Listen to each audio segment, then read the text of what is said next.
रामपुर से बड़ी खबर है। अखिलेश यादव आज इंतखाबी तशरीह करेंगे। करीब दोपहर के 1 बजे रामपुर पहुंचेंगे अखिलेश यादव।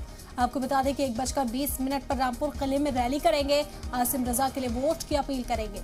रामपुर में 5 दिसंबर को ज़िमनी इंतखाब होने हैं। यूपी ज़िमनी इंतखाब के लिए इंतखाबी तशरीह जोर पकड़ने लगी है। वैसे तो रियासत में मैनपुरी लोकसभा बाई इलेक्शन के अलावा रामपुर और खतौली के सन्नी सीटों पर भी वोटिंग होनी है, लेकिन सबकी निगाहें मैनपुरी और रामपुर पर ही टिकी हुई हैं।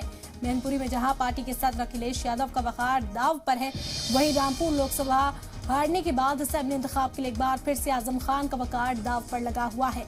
हालांकि अब तक आजम खान अकेले ही रामपुर के महाज को संभाले हुए थे, लेकिन आज पहली बार एसपी के सुप्रीमो अखिलेश यादव भी पार्टी उम्मीदवार के हक में इंतखाबी तशरीह करने रामपुर पहुंचने वाले हैं। बता दें कि 1 बजे का वक्त है। अखिलेश यादव यहां पर पहुंचेंगे। 1:20 पर रामपुर किले में इंतखाबी तशरीह शुरू की जाएगी। आसिम रजा उम्मीदवार बनाए गए हैं, समाजवादी पार्टी की ओर से मैदान में है। बता दें कि आजम खान की रुकनीत रद्द होने के बाद रामपुर की ये सीट खाली हुई है। 5 दिसंबर को इस सीट पर वोट डाले जाने हैं। अखिलेश यादव आज इंतखाबी तशरीह के लिए पहुंचेंगे। इससे पहले इस महाज पर अकेले आजम खान खड़े नजर आ रहे थे।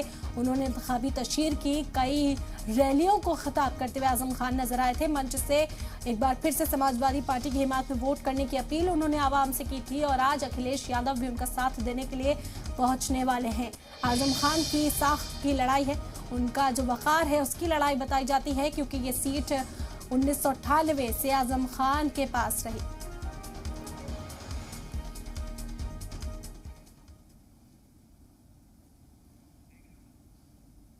अखिलेश यादव और दीगर लीडरान के आने की खबर पर आजम खान ने क्या कुछ कहा, वो आपको सुनवाते हैं। क्या माहौल है शहर का? दहशत,